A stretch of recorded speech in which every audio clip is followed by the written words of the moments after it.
আপনারা কি আপনাদের মেয়েকে এই খাটো লোকের সাথে বিয়ে দিবেন?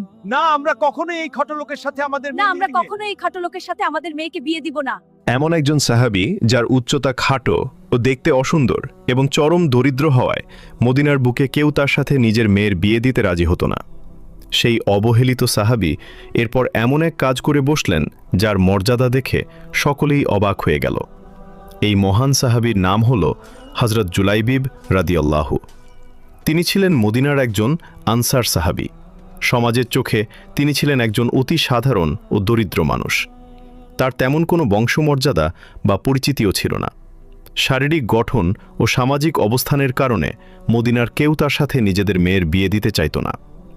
একদিন রাসূলুল্লাহ সাল্লাল্লাহু আলাইহি ওয়াসাল্লাম মদিনার একজন আনসার সাহাবীর কাছে গিয়ে তার মেয়ের জন্য বিয়ের প্রস্তাব দেন।